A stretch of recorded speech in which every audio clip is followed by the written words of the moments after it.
Molly, greetings from cold autumnal Liverpool this morning, and welcome to an introduction to emotionally based school avoidance, or as I'm going to call it through the presentation, EBSA. Can I just say, everyone, thank you very much for taking time out of your busy lives to engage with this webinar this morning. If you've never been on a webinar that I've delivered for the Witherslack group before, as Molly said, my name is Colin Foley. I am the training director for the ADHD Foundation, the Neurodiversity Charity. If this is the first time you've engaged with the ADHD Foundation, then, and you'd like further information about us, there's our website address on the slide that you can see there. Have a look at the resources that we've got, particularly for parents and carers, for professionals, anyone working in early years.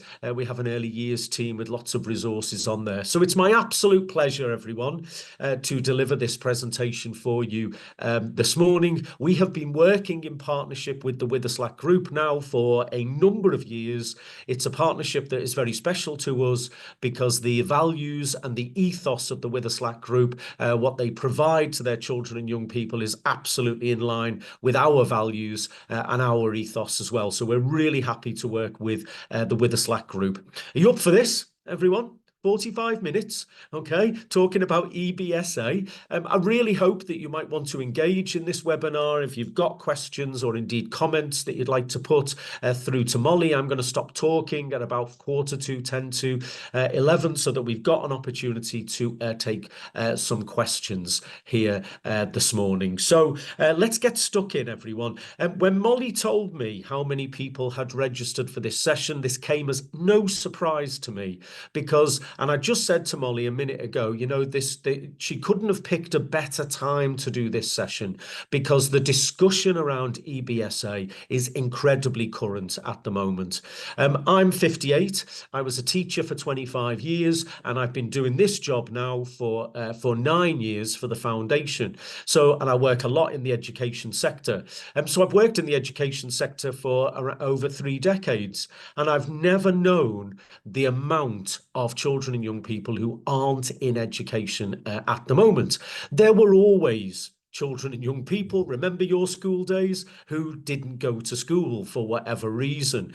But what's different at the moment, I think, firstly, is the numbers that we're talking about, which you can see on the screen there, but also it's the discussion and the debate around why is this happening. And I believe that we're moving towards a much more thoughtful and perceptive approach to school attendance. We have issues going on. This mantra that every child should be in school, we need to challenge this because that needs looking at in detail, of course. But we are beginning to move towards a real discussion around why. Why is this happening? Look at the figures on the screen, everyone. From the Children's Commissioner, this for England, for this year, 120,000 children were recorded as missing education at some point in the last academic year, whatever that means. But the significant point there, of course, it's an increase of 23%. We can't do a session on EBSA without talking about homeschooling and parents and carers who choose to homeschool their children and what's going on there, because we're seeing this increase, as you can see on the slide there, around children being homeschooled. Now, what's interesting about this, of course, is that when you look into those figures, which the Children's Commissioner for England has done, you can see on the bottom there, 82% of children currently coming forward, or parents and carers who are deciding to homeschool their children, is after a prolonged period of absence from school. So what is this telling us? Well, it's telling us that for many parents and carers, their decision to homeschool their child is a last resort after prolonged absence, and therefore EBSA is without question part of that decision that they have made. Who? Who are the children that we know who are missing from education? Well, in the middle there, you can see they come into two groups. One is the most deprived, and according to the Children's Commissioner, those in need of support, unquote. And I will explore what that means during this webinar as well. I just want to mention, everyone, some of the terminology. I don't want to talk about this for any length of time. I think where the argument around the terminology, I think, is moving ahead. And I don't hear the term school refuser very much anymore. I don't know about you, but we are moving away from that notion of school refusal or being a school refuser. And why I really support this definition of EBSA is that it moves away from placing the child as the problem, if you like, within this, and looking at the environment of why that child may be avoiding school, if you like, that the environmental factors are extremely influential in why some children and young people do not attend school.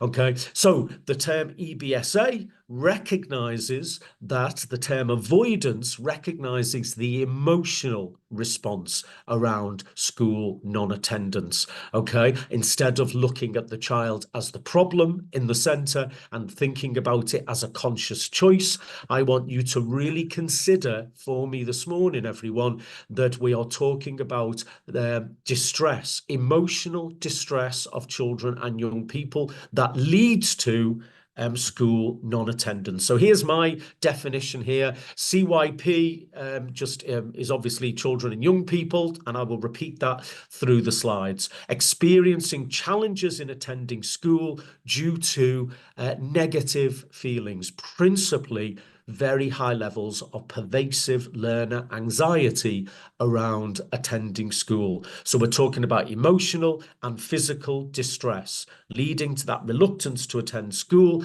and then the further anxiety that goes on with it. And, you know, I want to disabuse the notion that these are children who don't want to learn. They don't want an education. In many, many cases, these children and young people desperately want an education.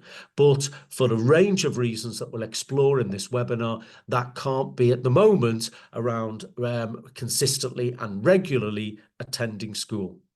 One of the problems that we've got, of course, is that the Department of Education don't produce formal statistics around EBSA. So that's why we are a little bit we estimate the number of is this.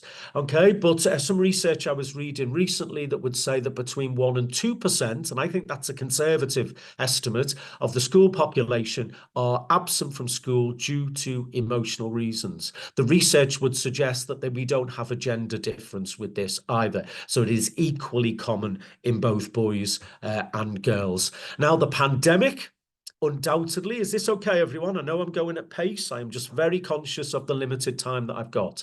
The pandemic has definitely been a factor with this. I know from my own experience during the pandemic of talking to parents who were saying to me, I don't recognize my child. Who is this child? This child is happier. This child is getting up every morning with a smile on their face. And parents who've made the decision to homeschool their children based upon their experiences during the pandemic, because they thought, well, if this is what my child is like outside of school, right, then what was happening before, the levels of anxiety before when they were in school. Okay, a period of school absence is recognised as a potential trigger for EBSA, which the pandemic was, of course, for a period of time. It was normal for all your children and young people not to be in school for a while. And also the economic impacts of the pandemic. So children who maybe took on caring responsibilities, whose families struggled financially during the pandemic for one reason or another. And these, as we know before, children from deprived areas more have a higher risk factor for EBSA. Then, of course, the pandemic for some of those families accelerated and exacerbated some of those economic challenges that they might have had. Let's just spend a moment just considering, everyone, the to differentiate between reasons for non-attendance, so we can have a range, can't we? Children who are physically unable because of illness to attend school, children and young people who are truanting, for example. I was in a pupil referral unit in the Midlands a couple of months ago. They were struggling with some of their youngsters around being involved in criminal activity and county lines. So that's very distinct reason for that young person's school non-attendance was that. Now, being a young carer, being physically unwell, of course, can cause a lot of emotional distress. Let's not forget that. But we want to really focus in for this webinar on the level of distress that the child or the young person might be experiencing. So if you are a professional and you're trying to investigate and find out the reasons for school non-attendance, and you're wondering, is it EBSA or could it be something else? Then the key question I would encourage you to ask yourselves is the level of significant distress that this child or the young person is experiencing in relation to school. And I apologise if the lettering is a bit small and below, but I was trying to fit things onto the same slide. Let's not think of it as children who don't go to school at all, where obviously there will be some children and young people who present like this, but let's think of it as a continuum. And you can see in the arrow there, if that's not too small for you, that this is anything from children, young people who experience high levels of learner anxiety in schools, all the way up to children and young people who are completely absent. I always remember a young girl, she was in year 10, and she would do the morning, she would do the lunchtime, and she'd do the first lesson of the afternoon, and then she'd go missing for the last lesson in the afternoon every single day. She wasn't leaving sight. She was hiding around the school. And when we found her and when we investigated what was going on, she was just absolutely exhausted by kind of 2 o'clock in the afternoon. She'd masked her anxiety from 9 o'clock that morning and had just got overwhelmed each afternoon. So that was an absence, if you like, an on-site absence, but it was very specific, okay? But it was a pattern that was going on there and could be defined as within that continuum of EBSA. So EBSA can have significant impacts both on children and young people and on their families, of course, both in the short term and in the long term. Families are managing that high level of anxiety, which could, of course, be combined with low mood and depression.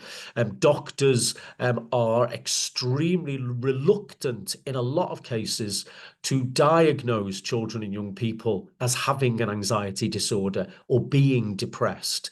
Obviously, it does happen, and some children and young people do get these diagnoses, but the families have still got to manage this. The gaps in the learning, the impact on finances, for example, if a parent has to give up work to be with their child who can't attend school, can have significant impacts on the family's finances. The conflict that the family might be experiencing with the professionals, the kind of, advocating for your child, sometimes in a very adversarial system.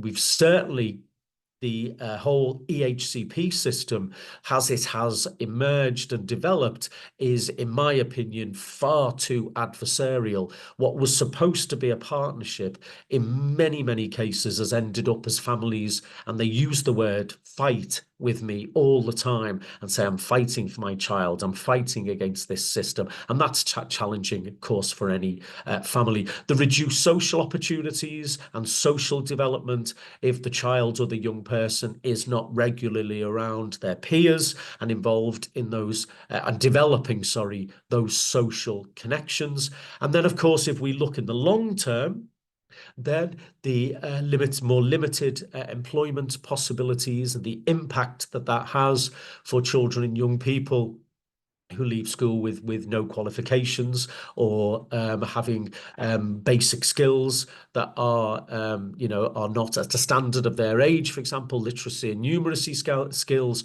will limit their opportunities going forward and have an impact on their life, of course.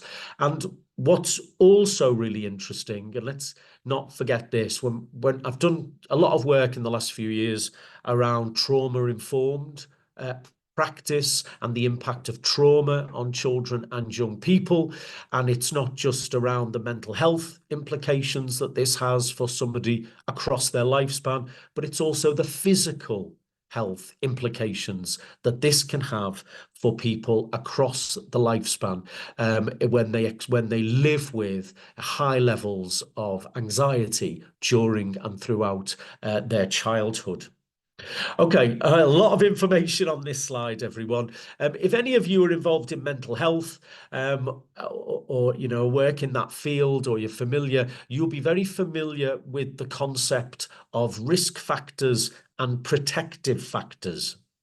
If you're not, just let me explain it very, very quickly. When we consider children's and young people's mental health, and we look at their well-being, we look at it through the prism of what are the risk factors and what are the protected factors. Now, I've got to stress here, everyone, if you're reading this, shaking your head, it is a factor. Okay, it doesn't automatically mean that that this is actually going to happen. If you look at the middle column, for example, and you see divorce and separation, and if you're a single parent here, shaking your head at me, thinking, "Here we go again," putting the blame on single parents. It does not mean because your parents divorce automatically, or you are brought up with a single parent, that you will automatically experience poor mental health, which could develop into EBSA. It is a factor that could happen. And so if you are a professional here and you are looking into the life of a child or a young person that you are working with, and assessing whether or not there is a risk of potentially emotionally based school avoidance, then these are some of the things to watch out for. A protective factor would be, and I didn't put the slide up because I thought it was just too much, it would be the opposite of all of this. So look at the right-hand column. It will be a child who is not being bullied. It will be a child going to a school that has very effective behaviour management strategies that are consistent. So it will be the opposite of what you can see on the screen. But these are some of the factors in a child or a young person's life that can mean that they have a higher risk factor for developing emotionally based school avoidance. Okay, you will get access to the slides. I will send this to Molly if you don't want to read this through right now. So the level of resilience that a child will present with, right, and the risk of them, developing EBSA depends upon that balance between the risk factors in their life and the protective factors in their life. And it's achieving that balance. So a child, for example, who experiences some of those risk factors at school, but then goes home to a very nurturing, loving, proactive, informed family environment, might have the balance. Not always. The level of anxiety that's caused by the school might outweigh that, but it's always a balance between the risk factors and the protective factors. The fewer protective factors that the child has in their life, right, and in their community and in their school experience, leads to increased vulnerability to emotionally based school avoidance. And I want to make the point again, these are factors. Yeah, I mean, I taught many kids in my career who were incredibly resilient, who had significant and multiple challenge in their life, and they got up and they got on with it every day. So it's every child is unique, remember.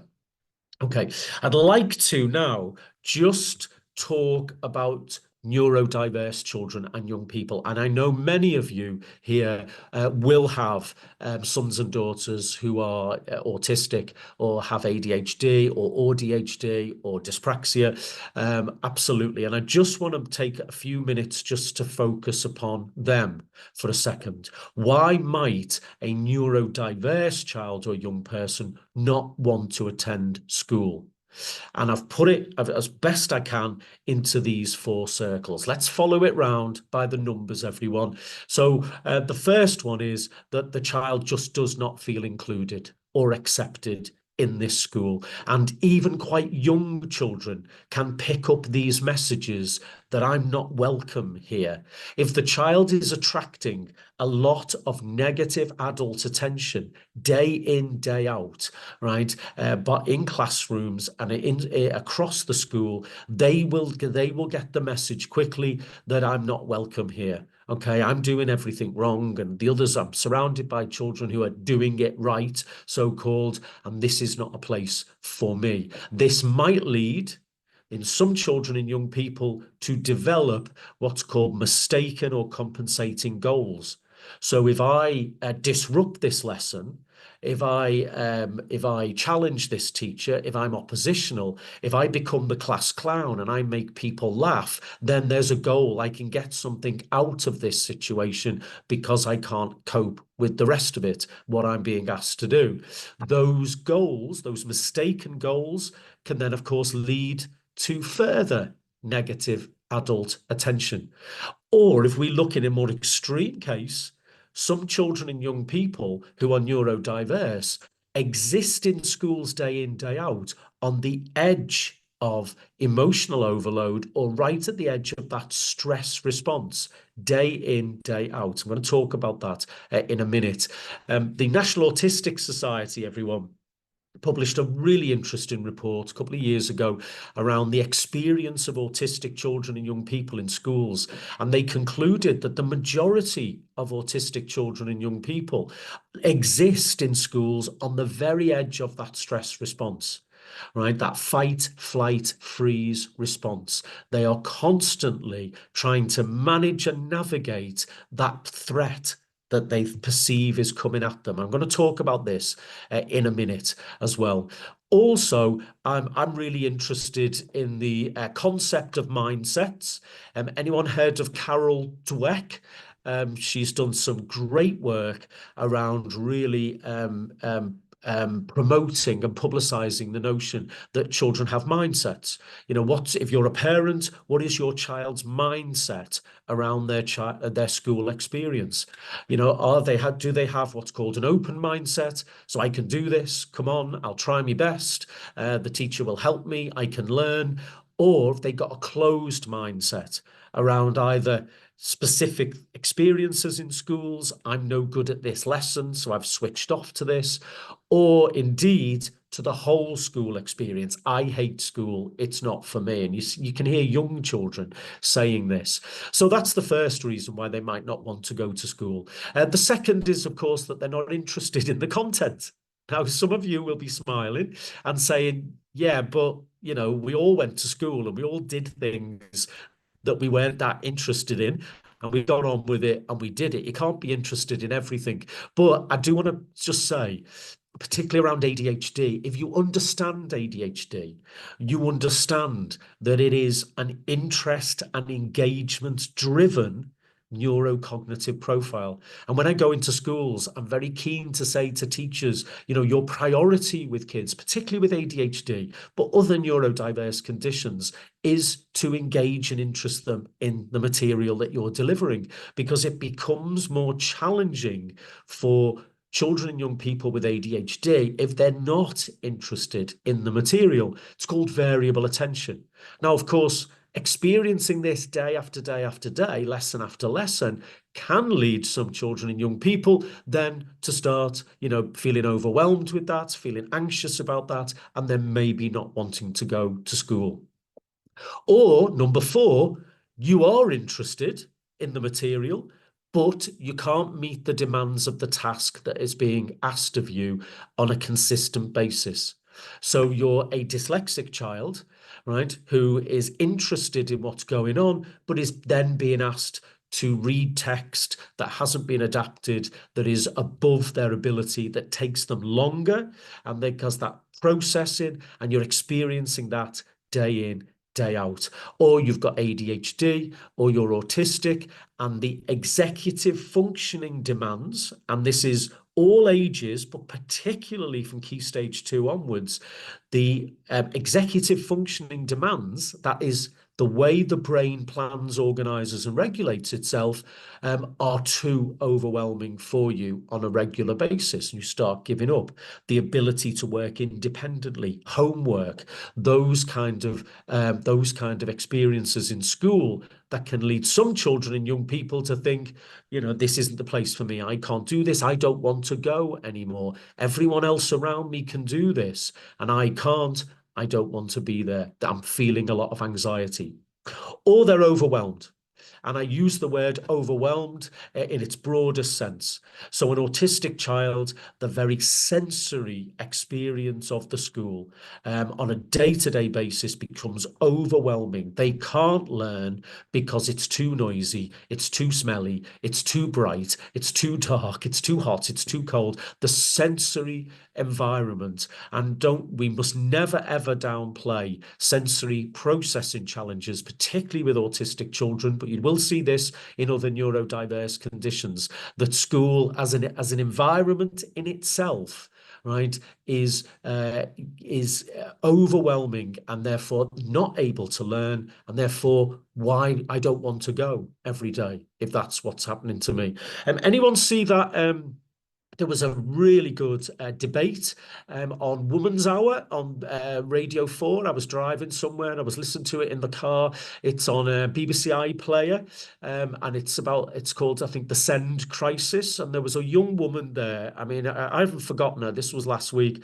A 17-year-old young woman, autistic young woman. She hadn't been in education for years, and she was so eloquent, just talking about how, you know, school or the schools that she was in weren't the place for her. She could not cope with it. And when we say every child belongs in school, she said quite clearly, you know, well, that's not the case with me, because I couldn't manage it. I couldn't regulate my response to the sensory environment. So I couldn't cope emotionally, high levels of anxiety, and then of course couldn't learn in that situation. Or, and I think I just want to place this here for you, everyone, or they don't remember. And memory problems, I'm obsessed with memory, everyone. I think it's so interesting how we remember what we remember. If you've got working memory challenges, which many neurodiverse children and young people have, if you're consistently going into schools day in, day out, thinking, I can't remember what we did, and everyone around me can, and the anxiety that that can create within a child or a young person may then start the anxiety that this creates may then start to develop into EBSA. So I've put it in bold here. If there are any educational professionals accessing this, which are the big themes when it comes to neurodiversity, are you as a school aware of these? Are you actively adapting what you're doing and the lessons that you're teaching to meet the challenges for neurodiverse children and young people? We haven't got any exact figures, everyone, but I'm going to sit here confidently and say to you, I think that, you know, if we think 1 to 2% of the population are autistic, 5% of the population have got ADHD, between 5 and 10% of the population are dyslexic or have related challenges when it comes to literacy, I would absolutely bet that those figures are overrepresented in that group that we talked about right at the beginning, who are regularly not attending school. And we know that we've got a crisis in SEND provision, and we've got children who are not in school at the moment because the right provision isn't available to them. I delivered a training course in August for a charity in the Midlands, a woman there, and she said to me she'd driven around Nottinghamshire with her son and drove him round to all of these special schools back in July and was knocking on the door saying, "Can you take my son?" I thought, how have we got to this point, everyone, that she's doing that? And she still, and this was the end of August, she still didn't have a school place for her son because the schools were saying that they can't meet his need. So I just wanted everyone just to talk about neurodiversity, which is obviously a passion of mine and the ADHD Foundation, but to say that actually the way in which schools are organised, the environments of schools, the way in which some lessons are taught and delivered could be a very key factor for why some neurodiverse children and young people start to develop EBSA. Okay, so let's just talk about that flight and freeze stress response just briefly, everyone. If you have a look at the picture of the brain, I apologise if anyone's colourblind here with us this morning, but I'll talk you through it. So if you look at the prefrontal cortex and the frontal cortex, the purple bit is the part of your brain where your executive functions are. This is the part of the brain that rationalises things. So a child is asked to do something in school that they think, well, that sounds a bit difficult. I'm not sure about that. But for many children and young people, this is the part of the brain that then activates. And they think, well, okay, I'll be all right. I always am. The teacher will help me. I can ask for help. I've done something like this before. This looks familiar. I'm confident at reading the instructions. I'm confident at listening to the teacher. So I'll understand what I've been asked to do. It's the part of the brain that kind of provides the checks and balances for us.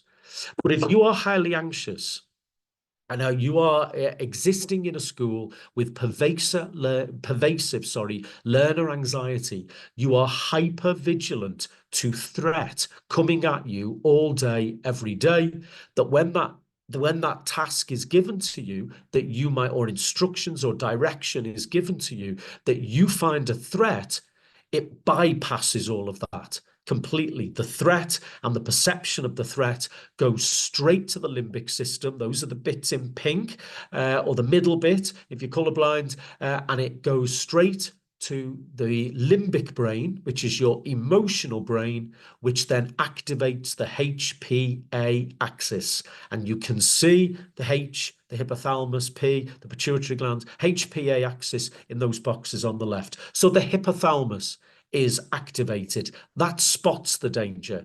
And remember, the danger can be real or the danger can be perceived or assumed, right? If a child is living with high levels of anxiety, this then activates the pituitary gland. Now that's a gland, so it releases the stress hormone cortisol and adrenaline. This then stimulates the amygdala, which activates the response, the fight, or in this case with EBSA for many children and young people, the flight. I don't want to be here with this threat, or freeze. They shut down. Now, cortisol, there's a lot of talk about cortisol at the moment, isn't there? Anyone seen this on social media? People talking about cortisol addiction. Can I just say, everyone, cortisol is good in small doses. Cortisol is that hormone in your body that alerts you to danger. When you're walking on your own at night, somewhere that you don't really know, you're not familiar with, and you're just that little bit more conscious about, I just need to be, looking around, I just need to be sure about my environment, I just need to keep myself safe. So it's good, okay? In small doses, that's the key point. Because if your brain is constantly releasing cortisol day in, day out in environments where you find high levels of anxiety, then, and you can read it in the box there, the impact this has on children and young people day in, day out. Okay, how can you learn if your brain is blocked with anxiety? And then you can see in the box there, of course, you can see the physical health implications of this across the lifespan if this is happening over time, of course. And many children who experience EBSA are existing on that edge or indeed right in that stress response on a very, very regular basis. Okay. And it's exhausting. It takes up a lot of space in the brain, and it makes learning, right, really, really challenging. Okay. What time is it? Right, got about 10 minutes, everyone. So let me just move ahead a little bit at pace. What to look out for, everyone. So if you just have a quick look around there, I'm not going to talk about each one in detail. I think some of them are self-explanatory. I will just mention a couple, though. I mean, if you look at number 6, we recognise that for many children, particularly younger children, primary age children, who maybe not have a discourse or find it difficult to explain how they are feeling in an age-appropriate way, can often talk about the manifestation of physical symptoms. I've got a headache, I've got a stomach ache, I feel sick, right? And obviously, if that's happening consistently, that's something that we need to look into. If any of you have heard of alexithymia, now, alexithymia is a feature of autism for some autistic children, not all of them, but it means that you might have challenges even understanding and recognizing the emotions that you are feeling, which of course would make it really challenging then to communicate to your parents, carers, and professionals around you that you are struggling in that situation, if you're struggling to understand it yourself. If you recognize this, everyone, if it's resonating with you, especially if you're a professional, have a look at emotion coaching strategies or emotion naming strategies, which can support children and young people to begin to recognize their emotions. This is very often done with very young children in early years settings, but also be able to articulate that to other people. Okay, so what can we do? Let's have a look. What I've done is I've pulled together a lot of the research around this area and come up with a couple of slides for schools, and then I'm going to do a similar one for parents and carers. But I think a lot of this is very self-explanatory here. Number 6, of course, and I know that this is challenging in big, busy class schools, but that ability for parents and carers to communicate very quickly when they're beginning to see the signs of EBSA, and the ability of families to notify schools very quickly is recognised as, you know, being able to alert schools, and they can intervene quite early on before things start to escalate. If you look at number 1 and number 7, of course, bit passion of mine around mental health and well-being, and I go into many schools, colleges, universities where this is being done very, very well, that there are dedicated times in the school day and throughout the school day that just focus on mental health and well-being. Teenagers being taught explicitly in the talk curriculum about how to look after your mental health the older you get, or primary schools where they have embedded mindfulness, meditation, yoga, just breathing, belly breathing. You can't feel anxious if you're breathing deeply from your belly, right? It's really impossible. Those kind of self-calming relaxation techniques, they are teaching the children how to do this for themselves on a very, very regular basis. We have our ADHD Friendly School Awards, and one of the pledges that we ask schools to do is that they put in place a program where they teach children with ADHD who are physically and cognitively hyperactive. They're going at 100 miles an hour every day. When do they have the opportunity to stop and reflect and ground themselves and self-regulate? Those children that we talked about who are living at the edge of that stress response day in, day out, when are we giving them a break? When are we helping them to start to begin to learn, how do I manage my own anxiety? Another group of of suggestions here, everyone. If you have a look at number 5, when you read anything about trauma-informed practice in schools, one of the first strategies that they always say is, who is that adult? Who can I go to who is available to me, which is often a challenge, immediately available to me, often a challenge in schools, and who I trust completely, who I can talk to. And where does that happen within a school? I've just this week, a secondary school in Kent, I've just got our ADHD Friendly School Award, and one of the features was that they had a therapy centre in school, and they had ensured that there was somebody on call all of the time. Now, some of you will be laughing now and saying, you know, we haven't got that, we haven't got the funding for that. But I'll tell you about it anyway. I do get that, of course I do. But they were saying that, you know, that for those children and young people who they had identified, they knew that somebody was going to be available just to be with them there. Look at number 4, you know, schools being creative with children and young people doing reduced timetables, or reducing the amount of courses that they might be doing.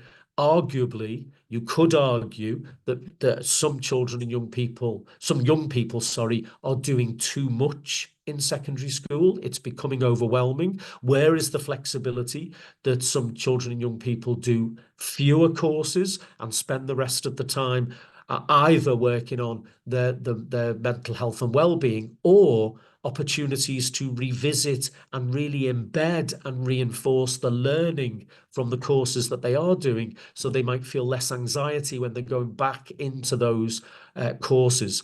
Changing the environment. So that a primary school I was working in Walsall recently, you know, had some children who were at risk of EBSA, who were doing work in different places around low arousal spaces, for example, particularly if they were autistic, and they were spending their time in different environments, access to different equipment, of course, especially technology.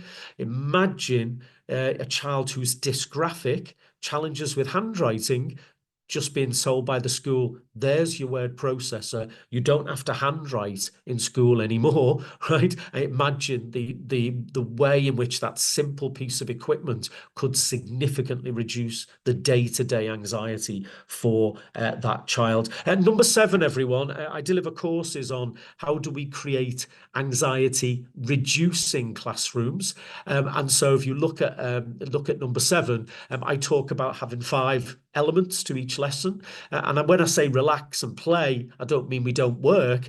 I mean that there is a playful element to how we deliver lessons. Gamification is key to this, that there are times in lessons where it is slower paced, less high stakes, where we are just trying to even out and balance and build that resilience for young people. Okay, and the last is parents and carers, what you can do in terms of supporting your child. I think the most important one here, everyone, I mean, a lot of you will be very familiar with the importance of a really good routine, a really clear routine to reduce, especially in the morning, to reduce that level of stress as much as you can first thing in the morning. Also the nighttime routine, you know, if you wake up sleep deprived, well, sorry, if you get up sleep deprived, then, you know, that's going to only increase some of those anxieties. We know many neurodiverse children, particularly, and ADHD, really struggle with their sleep. But I'd just like to just to make the point about number 2 and 3, which is the how important it is that, and this goes for professionals as well, that we model for our children and young people, is how we manage anxiety and challenge in our lives. So it's about being very open to with your children and young people about, you know, I've had this challenge, this is what I've done. And remember to acknowledge that anxiety. It is real for that child or young person, you know, thinking, oh, come on, you're 16, you know, you shouldn't really be worried about that, isn't helpful. And I don't mean collusion. Yeah, so, try to avoid that kind of, oh, I hated maths as well, so I get it. Don't collude, just acknowledge, empathize. I can see you're upset. I understand that you're finding this difficult. Let's try and find a way through. Transitional objects, particularly for younger children, an object from home can help just to support a child who's feeling anxious in the moment. I've put number 7 in, everyone, because I had a lovely conversation recently with a parent about EBSA, and they said what had worked for them was that they had started as a family doing things on a Sunday afternoon and early evening on a Sunday, and they were planning it every week, and it was their special time as a family. And they said that for their daughter, that was a really challenging time as the afternoon goes on, Sunday afternoon goes on. She started had anxiety levels about going back to school on Monday started to increase. So they were giving us something really to look forward to on a Sunday to distract her, right? Something that she got a lot of enjoyment about. And they said that this was helping them. So I thought I'd mention that if anyone's interested in that. It's past 1:45, everyone. Just one last thing, everyone. I just want to say, if I wrote these booklets about 18 months ago, if you go to our website, you've got our website on the first slide. They are free to download off our website. So help yourself, do what you want. If you're a parent, the second from the right is a booklet for schools. Feel free to print it off, share it with the school. There's a booklet there for parents. There's one for teenagers in the middle. And the one on the far right is an activity booklet for primary age children, particularly around ADHD, to encourage children to feel more, positive around, having a diagnosis of ADHD.